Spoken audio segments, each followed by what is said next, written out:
Bonsoir à tous et bienvenue. Très heureuse de vous retrouver ce mercredi avec au sommaire 36 nouveaux cas confirmés au Covid-19 et un décès ce mercredi. On dénombre désormais dans le pays 952 personnes contaminées et 14 décès. Le ministère de la Santé rappelle aux populations le port du masque qui est obligatoire. Le fonds de soutien aux personnes vulnérables rentre dans sa phase opérationnelle. Près de 200 000 ménages dans le Grand Abidjan vont recevoir 25 000 francs CFA. Une déclaration faite ce mercredi lors du Conseil des ministres qui annonce également un appui financier aux exportateurs nationaux de cacao. Et puis la première compagnie africaine, Ethiopian Airlines, est en pleine lutte pour sa survie. Depuis le début de la pandémie, c'est près de 300 milliards de francs CFA qu'elle aurait perdu.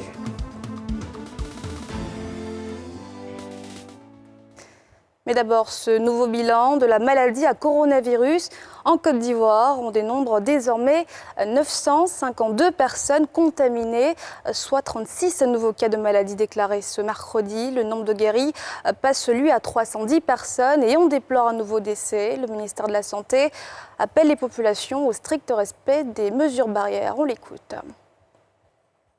Le ministère de la Santé et de l'Hygiène publique a enregistré ce jour, mercredi 22 avril 2020, 36 nouveaux cas de Covid-19 sur 342 échantillons prélevés, 7 guéris et 1 décès. Nous enregistrons un décès dans un établissement sanitaire public. Le ministère de la Santé et de l'Hygiène publique présente ses condoléances à la famille éplorée. À ce jour, la Côte d'Ivoire compte donc 952 cas confirmés, dont 310 personnes guéries et 14 décès. Nous avons un risque de surmortalité des personnes présentant des pathologies chroniques si la prise en charge n'est pas faite selon les directives nationales. Pour une meilleure prise en charge des cas de Covid-19 en Côte d'Ivoire, le ministère de la Santé et de l'Hygiène publique, avec l'appui des experts nationaux, a élaboré des directives nationales. Ces directives ont pour objet de standardiser la prise en charge afin de réduire le nombre de décès liés au Covid-19. Le ministère de la Santé et de l'Hygiène publique exhorte tous les praticiens publics et privés au respect strict de ces directives et rappelle qu'en cas d'une suspicion d'un Covid-19, vous êtes priés de prévenir très rapidement le service des maladies infectieuses et tropicales pour un suivi de ces cas, ceci dans le but de vous protéger et de protéger la vie de votre patient. Le ministère de la Santé et de l'Hygiène publique en appelle au concours, à la franche collaboration et à la responsabilité de tous les acteurs publics et privés du système de santé, si nous voulons freiner la propagation du virus dans notre pays. Le Conseil des ministres qui s'est tenu ce mercredi a annoncé un important appui financier pour les exportateurs et transformateurs nationaux de cacao qui font face à d'énormes défis dans le secteur. Autre défi à relever par le gouvernement cette fois, les personnes vulnérables confrontées au Covid-19. Le fonds pour les soutenir rentre dans sa phase opérationnelle. Près de 200 000 ménages dans le Grand Abidjan vont recevoir 25 000 francs chacun. Pierre Dipomela. Les exportateurs et transformateurs ivoiriens de cacao ont récemment dénoncé le diktat des multinationales accréditées à l'achat du cacao durable. Le gouvernement semble avoir entendu leurs cris. Un appui financier leur a été accordé pour accroître leur résilience et tenir la concurrence. Une décision du Conseil des ministres de ce mercredi. Il faut juste relever que ce dispositif d'accompagnement des différents exportateurs nationaux a toujours existé. C'était déjà l'ordonnance portant modification de l'ordonnance fixant les règles relatives à la commercialisation du café cacao qui donnait en son temps la charge au Conseil café cacao en son article 22 de procéder à la promotion des acteurs nationaux dans l'exportation du café cacao, qui vise à apporter un appui financier aux différents exportateurs nationaux de cacao. donc de sorte à compenser un peu les différents déficits d'exploitation et restaurer un peu leur crédibilité dans cette concurrence nationale. Annoncé au cours du précédent Conseil des ministres, le fonds de soutien aux personnes vulnérables est mis en place. Il est crédité de 13 milliards de francs CFA et concerne près de 200 000 ménages en confinement dans le Grand Abidjan. Dans le cas de ce fonds, ce sont 25 000 francs CFA qui seront transférés à ces 177 198 ménages. Et quant aux critères d'éligibilité à ce fonds, il faut considérer que les cibles sont des personnes vulnérables, confinées et leurs familles, particulièrement les personnes âgées. Vous avez les familles des personnes décédées du fait du Covid-19, les malades indigents, vous avez les enfants et adolescents vulnérables des orphelinats pouponnières et les enfants en situation de rue, confinés du fait du Covid-19 d'ailleurs. Vous avez les personnes souffrant de maladies chroniques, des artisans, les petits commerçants et toutes les personnes en détresse du fait du Covid-19. Le porte-parole du gouvernement a rappelé les mesures barrières contre la propagation du Covid-19, seul moyen de mettre fin à la pandémie qui affecte sévèrement l'économie du pays. Et puis en pleine pandémie de Covid-19, la Cour africaine des droits de l'homme et des peuples ordonne ce mercredi à l'État ivoirien de surseoir au mandat d'arrêt émis contre Guillaume Soro. Elle ordonne aussi la libération des prisonniers politiques, dont Alain Lobognon et 4 autres députés, jugeant que les poursuites engagées par l'État de Côte d'Ivoire sont illégales. Instaurée pour contenir le Covid-19, la mesure portant confinement du Grand Abidjan a vu la mise en place d'un dispositif sécuritaire aux portes d'Abidjan. Qu'en est-il sur le terrain? Le dispositif est-il respecté? Pour en être sûr, le DG de la police nationale a inspecté les corridors ce mardi. C'est en présence de Thierry Danger, un reportage. Nouvelle descente sur le terrain pour le chef de la police ivoirienne. Ce mardi, au pas de course, le général Youssouf Kouyaté a visité des checkpoints érigés aux portes du district d'Abidjan à l'effet d'éviter toute propagation généralisée du coronavirus à l'intérieur du pays. L'inspection débute ici à Atingué, au kilomètre 30 sur l'autoroute du Nord.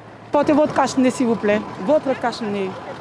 Voilà, et puis vous dites qu'il n'est pas propre du tout, hein. Donc vous n'êtes pas protégé. Ici, outre les voyageurs refoulés parce que ne disposant pas de laissez-passer, d'autres en règle ont été refoulés pour forte température et suspicion d'infection au Covid-19. C'est déjà arrivé. On prend tous les contacts et on transmet ça à notre hiérarchie qui contacte la personne concernée. Après des échanges avec ces hommes et des consignes, Youssouf Kouyaté met le cap sur un autre checkpoint, celui de Dabou, installé à Irobo 1, à une centaine de kilomètres d'Abidjan. Ici, les consignes sont suivies à la lettre. Tous les voyageurs non autorisés sont refoulés. Quand ils viennent et qu'ils n'ont pas de laissez-passer, on les refoule purement simplement. En moyenne, 48 personnes refoulées par jour. L'engagement des hommes sur le terrain satisfait l'hôte du jour, venu apporter le soutien de la hiérarchie à la base. Il était important, en tant que responsable, la police qui est en première ligne appuyée par la gendarmerie, que je vienne me rendre compte moi-même de l'application stricte, ferme, sans faiblesse des instructions du gouvernement et du Conseil national de sécurité. En dépit de l'arsenal sécuritaire impressionnant, nombreux sont ceux qui, au mépris des dispositions, tentent de contourner le dispositif.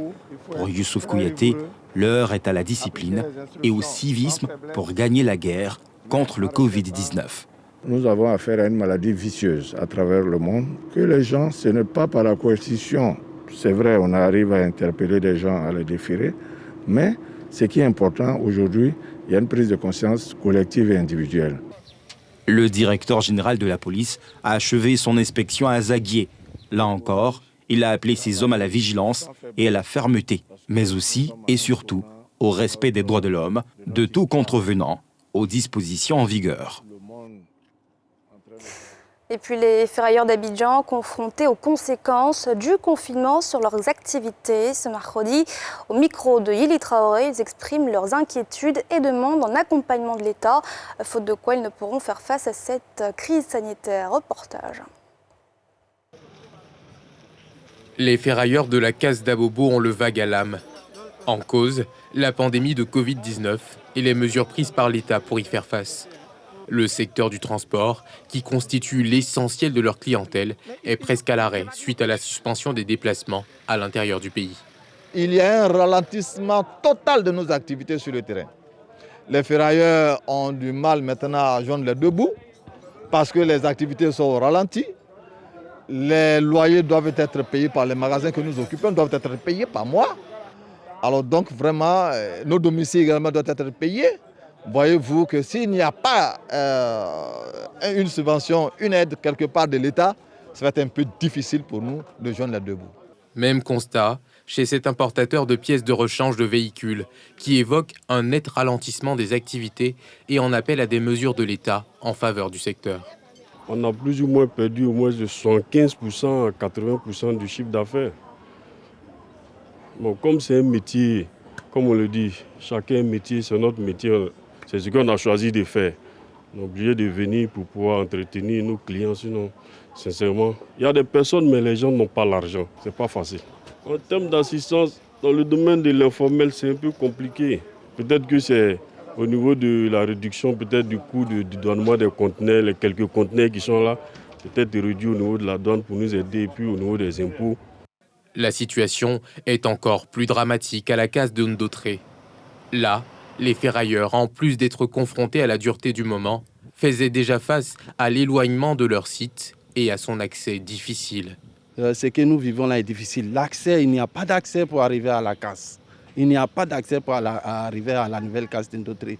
Donc l'accès est difficile. Les clients pour venir, c'est difficile. Tu viens avec ta voiture pour sortir, tu as des problèmes. Vraiment, nous vivons des calvaires. Si l'État pouvait nous assister, ça allait nous faire vraiment plaisir. L'impact que la crise a sur nous ici, c'est visible, hein, parce que nous travaillons avec les transporteurs, les véhicules. Bon, quand les véhicules ne circulent pas, vraiment ça joue beaucoup sur nos activités. Et la majorité de nos clients viennent de l'intérieur. Aujourd'hui, qu'Abidjan est copié du reste de la Côte d'Ivoire, vraiment ça joue beaucoup sur nos activités.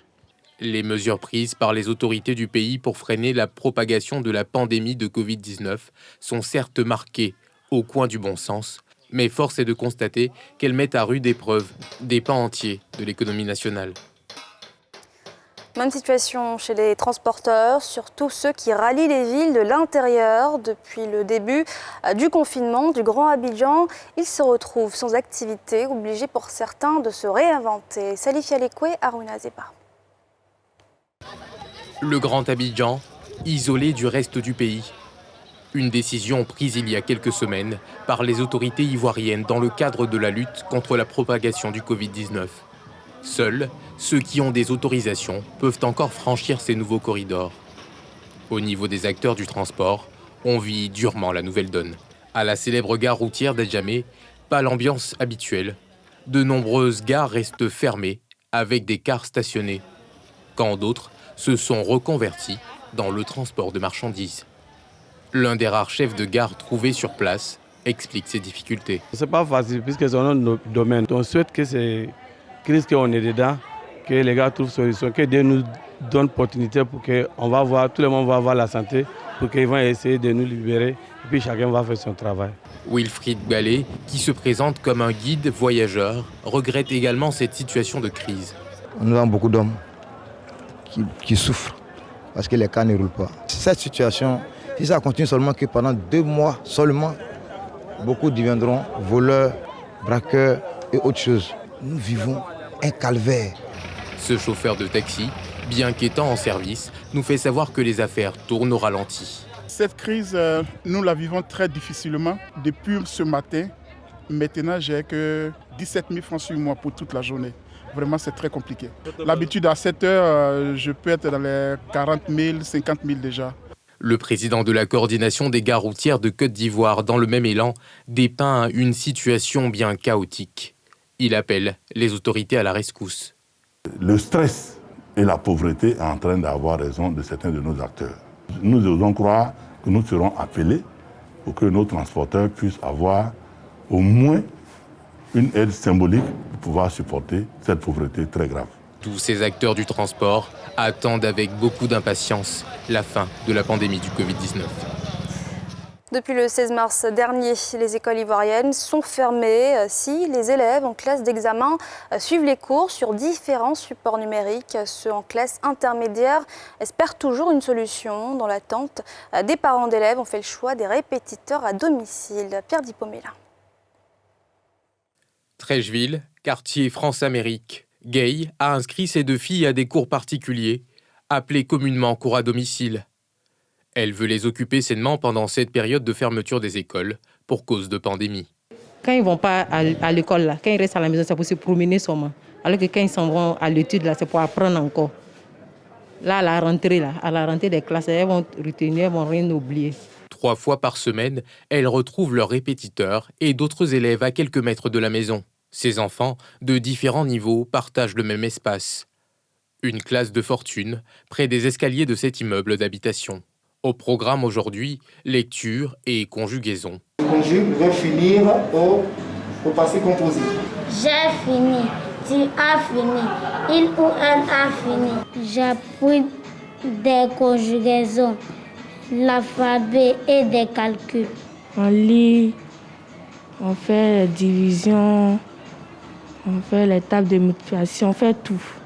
Simplice est répétiteur depuis plus de 5 ans.